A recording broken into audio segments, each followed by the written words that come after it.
everyone. Those who don't know me, I'm Rakshna on the track of the firm's second year.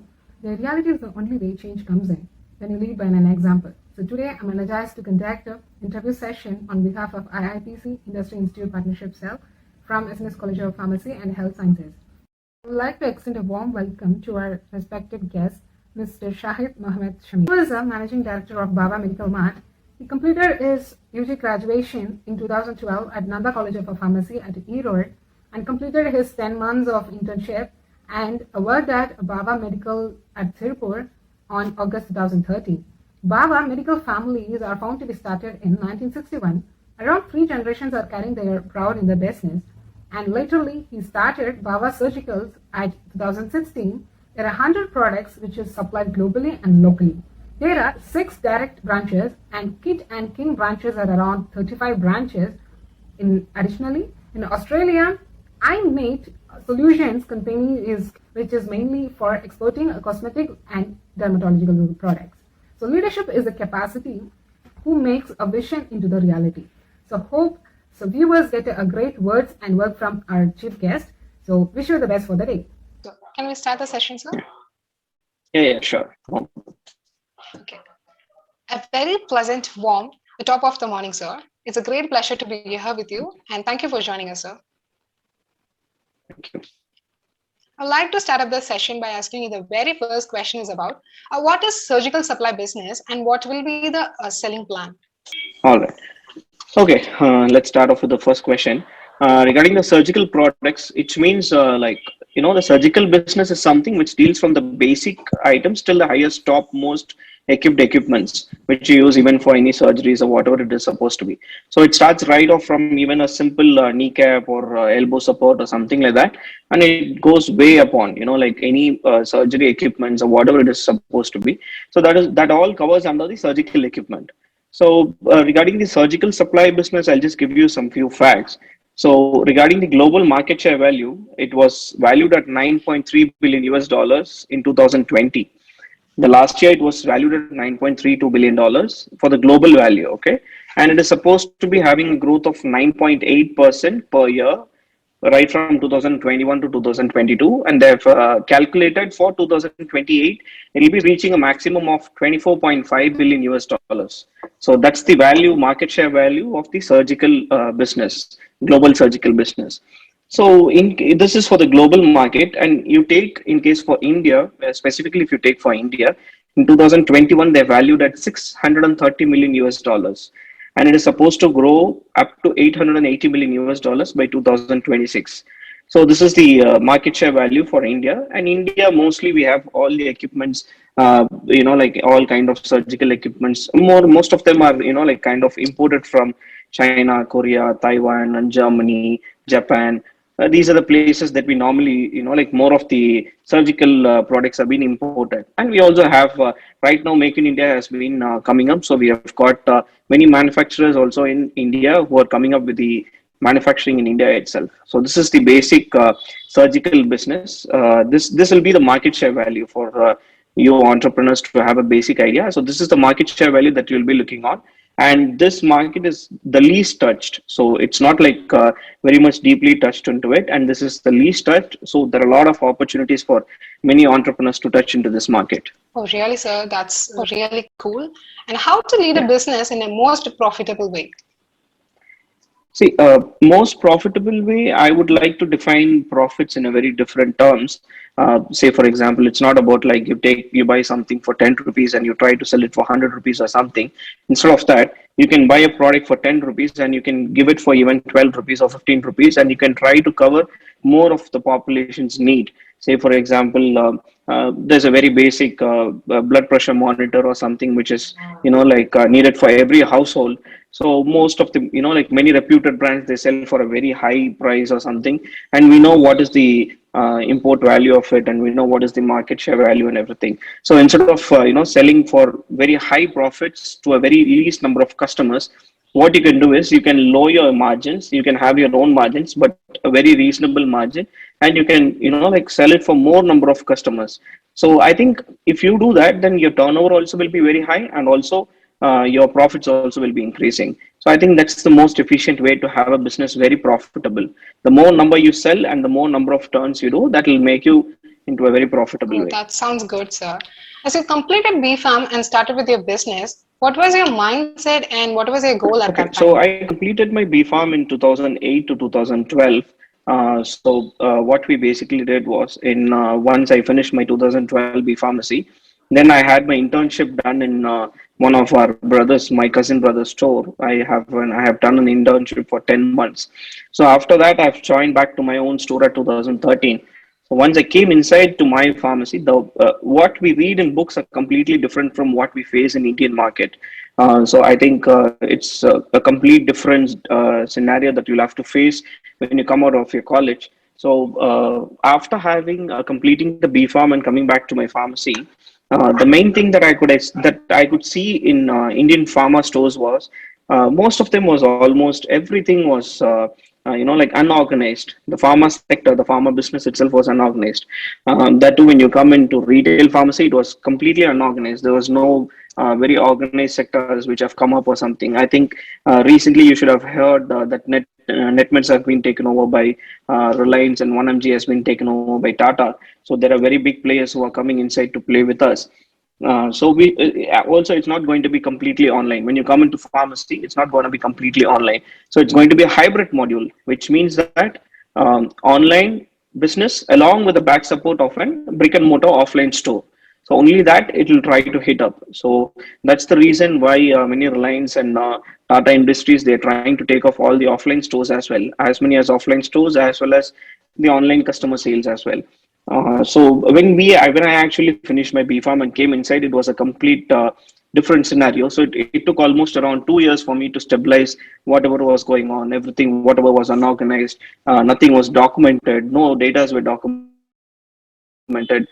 Like what's the customer needs. In case normally you go to a medical shop and you ask them, you want a tablet, they'll say yes we have, or no we don't have. There's no coming back and replying them saying that okay, we'll get it for you in say like 6 hours or 12 hours or one day. There's no commitment towards it. So I took that as a special motto, and we have developed even internal softwares. We have developed 3 4 internal softwares to make sure, like you come back, you come to us, you tell us what is your requirement, and then you go back, so you don't have to worry about it. You'll get it on your hand. So that's the main, scenario that I have developed once we have come back to the pharmacy store. But I think even right now, also the market is hugely unorganized. The market is very open, and even as you would have all known, more than MBBS and BDS, more and more of people are coming into pharmacy sector right now. So it's going to be a very good opening, and also the pharmacy segment is been developing too much. When you take on world global market after the pandemic, it has grown too high, and more people are becoming very cautious about their healthcare and everything. So I think there are a lot of innovative ways that you can come up. It's not like only this people's formula will work out, or some of your influences, whatever they say, will work out. It's not about that.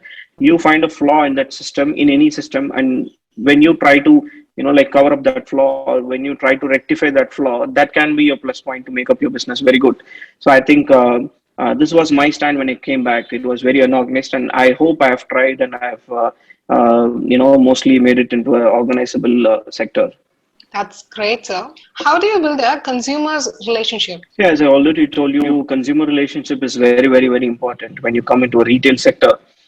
Say, for example, it could be any product. A customer might buy and go back, and when they come back and say that, okay, we're not satisfied with this product, we want some other products. We have got huge competitors from online saying that they'll give 15 days return back policies, 21 days return back policies, and everything.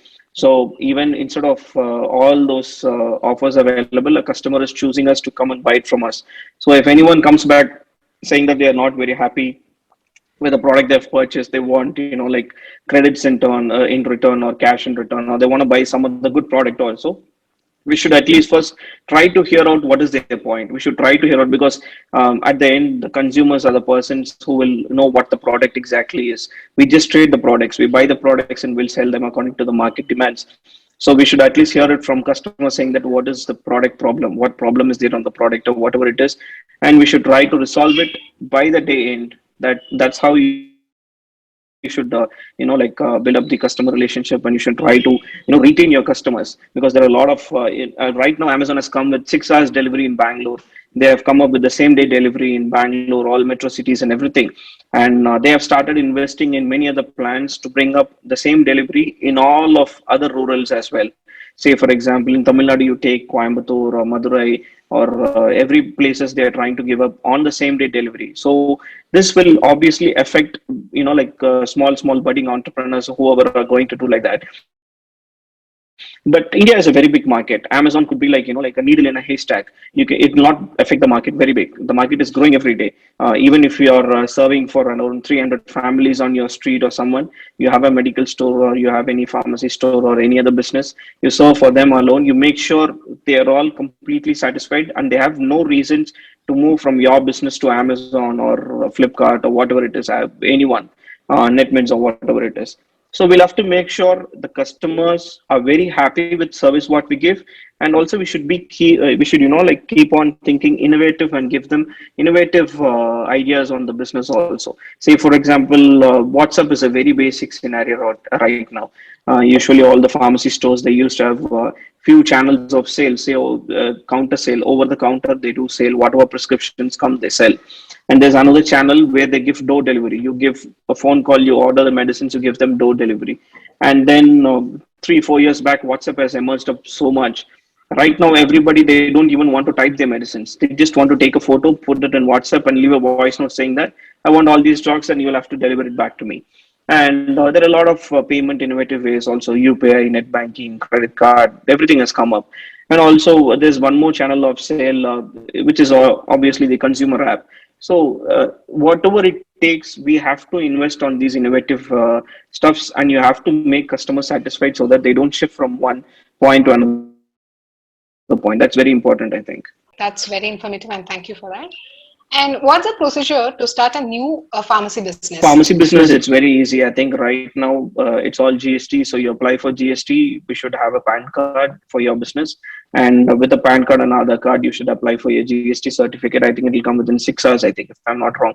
It's all digital right now, so it is very easy. So once you have got your PAN card, GST certificate and everything, then you should apply for, you should have a space, minimum of I think 400 square feet should be there for a pharmacy, minimum of, on practical terms, I'm saying. I think on the book terms, it is 240 square feet, I think, if I'm not wrong.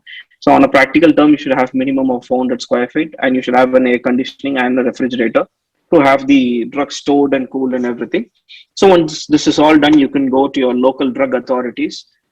Say, for example, if you're from Coimbatore, in Coimbatore, there is a local drug authority. You can contact them, or you can go online also, and you can apply for your pharmacy license. The normal license will be 20, 20B, 21, 21B. So 20 and 21 will be for the retail sales, and 20B and 21B, that will be for your wholesale sales. I think it's not very big, much of a cost. So I would recommend you can take both the license together, saying for the retail as well as for the wholesale. In case any opportunity comes up for the wholesale business as well, then you don't have to wait again for applying for the license and stuff. So also you should apply for the scheduled drugs, schedule H drugs, and narcotic drugs, morphine, pethidine. The licensing, up to the licensing module, I would suggest you take everything in advance and you keep it ready in case if any customer comes from anywhere asking for, I want a morphine drug, or I want any scheduled drug or something. We should not say that, no, I don't have the license. You should not give reasons to customers. You should not tell them, no, I don't have license, so I won't be able to give the drug for you or something else. So we should make sure we have all the license. And when you take scheduled drugs and all the other drugs, we'll also have to make sure we'll maintain all the records as well. So I think the basic license or anything to start a pharmacy will be a GST certificate, and 2021, Form 20, Form 21, and 20B and 21B. I think that'll be enough to start the pharmacy store. That's good, sir. And what about the wholesale stocks? And is there any separate license to manage? Yes, I think I already answered. So it will be Form 20B and 21B. That will be the license that you'll need to apply for the wholesale business. And regarding the wholesale stock, wholesale business right now, it's been very competitive, very, very competitive, I would suggest, because we have our own wholesale division also. We have been running for around 40 years. So wholesale business, if you want to get into wholesale business right now, it is very competitive, and the margins are very cringed, and there are a lot of difficulties that you'll face when you're into wholesale business of medicines. So in case you wanted to do for wholesale business of surgicals, that's a very open market. The market is very open. There are a lot of gaps that you can fill up inside. And I think surgical business is very good when you want to do a wholesale business. But for the medicines, if you want to do wholesale business, it is quite a difficult market right now, because there are a lot of people who are coming up with huge investments, and they're investing too much, and they're giving too much of discounts, and all the stuffs are happening right now. So I guess for the pharmacy wholesale, it's quite difficult. But for the entrepreneurs, I would suggest you can open a surgical wholesale store, and you can supply, say, for example, 20-30 stores are there on your own city, any rural area, say Dharmapuri or somewhere inside any rural area, 20-30 stores are there, you can supply for them. And since you're a local player, they will opt to come and buy from you instead of going and buying from next another, like big cities. I think that's a very good idea to start for a wholesale business. That sounds good, sir. And this pandemic history made a hard time to all. So how do you face it? Regarding the pandemic, it's been very tough even for us. I should say we should, it's been tough for, like mentally as well as economically also. It has been very tough for us. So we have struggled a lot even to protect most of our employees. Many of them got infected, and we have, luckily we have saved everyone. And it's been a tough time for everyone, because since we are there in the pharmacy store, we face patients directly. We're not very sure who will be a patient, who will not be a patient. With the temperature monitoring and everything, you cannot make sure the patient is infected or not. So pandemic situations, I'll tell you in two different ways. One is economical. So economically, pandemic situations has been very tough, and it has also given a very good lessons globally, saying that you need to have a savings. Basically, you need to have a savings when you're going to face a pandemic situation like this. Say, for example, for a month you spend around 10,000 rupees for your household and all the other stuff. At least minimum of 6 months you need to have it as a savings.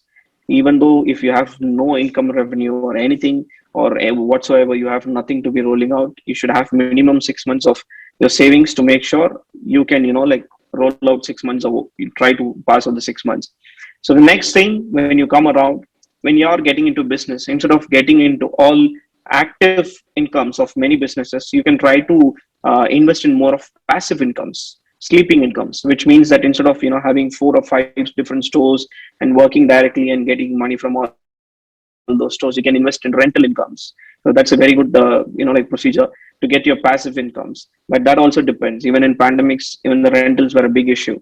But I think you should have different segments of incomes. Instead of one streamline of income, you should try to invest in many other different segments of income.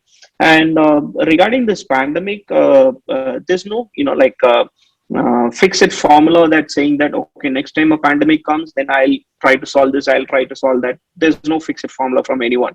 You just have to be creative. We have seen many IT people who have come to the roads and started selling biryani because they know to make biryani. And selling biryanis made their lives run for another 1 year. So it's not like there's some global formula to say that, okay, even next pandemic comes, I can survive and go through that. So I think you'll have to be creative. Whatever happens, life has to go on. So you can't, get stuck somewhere else. So anything, I've seen people with working in complete different segment, and right now they have shifted to a complete different segment, but they have developed their own skills. And right now in pharma field, in any pharma sector you take, there is still a huge demand for all of the segments. Say for government employees, for the pharma segment, there are a huge lot of, even I think last month I saw a vacancy post saying that for the Indian Railways, there are a lot of needs of pharmacists and everything. So there are a lot of huge, vacancies coming up. So you'll just have to keep yourself updated. You'll have to keep on searching. Okay, what's the scenario right now? Where's the market opening up and everything? So I think you should be creative to face even another pandemic like this. And also you should try to have a little bit of savings to make sure any medical emergencies or whatever happens. And I would like also to tell you that most of the Indians, we don't care to invest in invest in our healthcare. We don't invest in insurance for health insurance or something.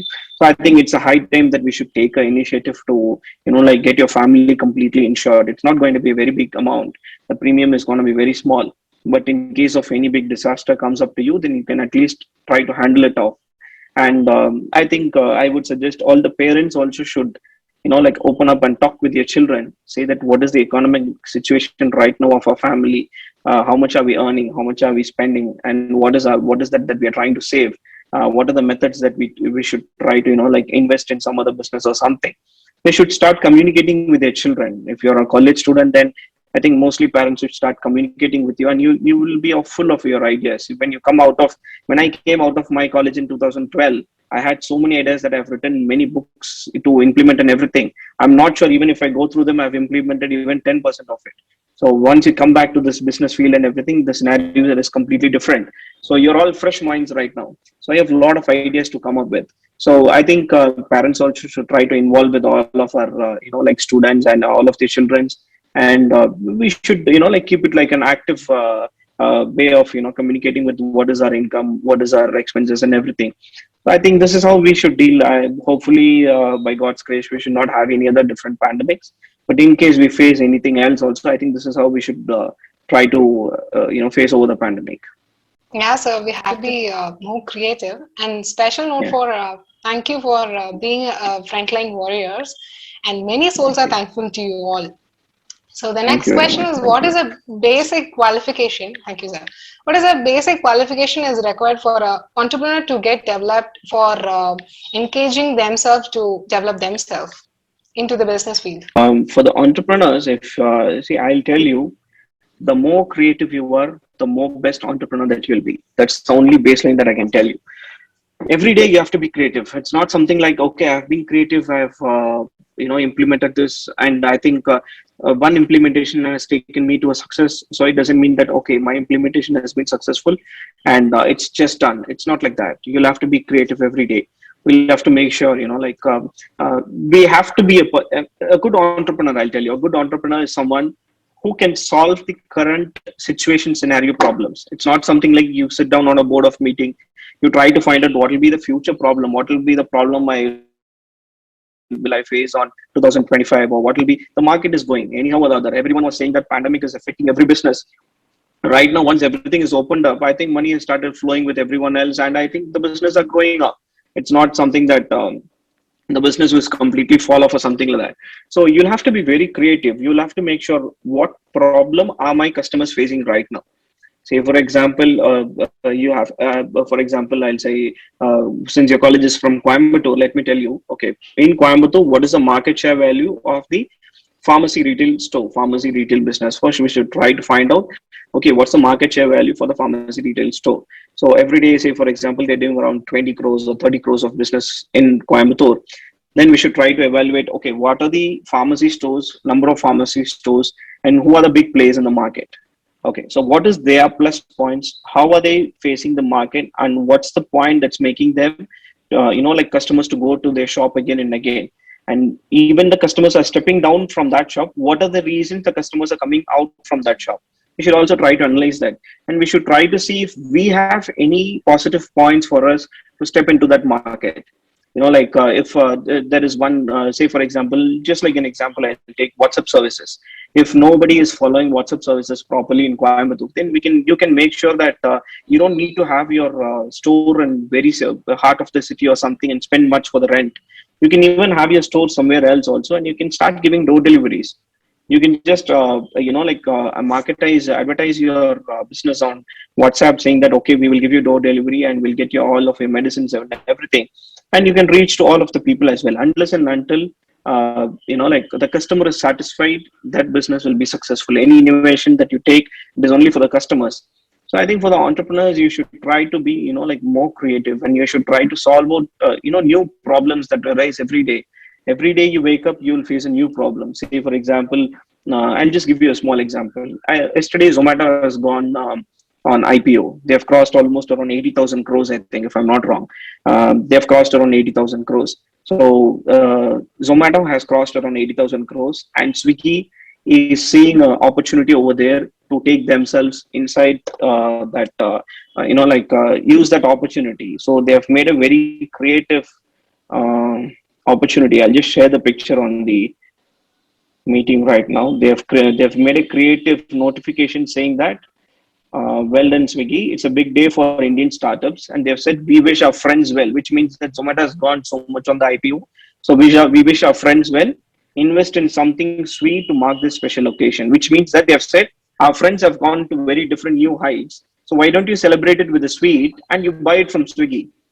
So at the end, they are taking business for Swiggy. That's how they give innovative new businesses. So I think this is how you should keep trying yourself with the new innovations. So I think that's how it will work. Entrepreneurship, that's how it will work normally. Yeah, so that's a tip to us. And finally, according to you, the most wanted pinned up points to keep it in entrepreneurs' mind to enhance their business ability or just to get into the high level. Okay, I've watched a recent. I've just seen a recent picture of Dr. APJ Abdul Kalam's interview. So in that interview, they've asked them, "What is your message to young businessmen and entrepreneur for handling their business and failure?" So he has said a very good answer. I think that just that one line answer will be enough for this question. He said, "Okay, let me tell you a story. A businessman who lost everything in a fire. The next day, he placed a signboard. It said that everything burnt, but luckily, faith and confidence are undamaged. Business starts tomorrow. That's it. So the only thing that you need to have is faith and confidence. You don't have to have, anything else. And I can even give you a live example of my cousin. So they used to have a store called Success. I think there's a store in Coimbatore also, Success. My cousin name is Faisal. So they have their head office in Madurai, and recently, I think last 6 months or 1 year back, they had their head office which completely burnt off. So he never worried about that stuff. Even we contacted him, asked them how you're doing and what all stuff. He said some of my, goods are damaged and stuff, but I don't care. I'm just looking for next purchase and I'm looking for the next business to come around. I can't sit down and keep worrying how much is damaged. I don't even value what has been damaged also. So I think that's also a very, lively example that we can try, we can see around. He has given many talks also. If you see that, I think many entrepreneurs will also get to know. So I think only these are the two very simple things that every entrepreneur should have. Thank you, sir. Thank you for your thoughtfulness. And once again, thank you for spending us your valuable time. And thank you for accepting our entity and just giving your presence to the meeting. So glad to meet you, sir. Thank you. Thank you very much. Yeah. Thank you. Take care. All of you. Thank you. Stay safe. Thank you very much. So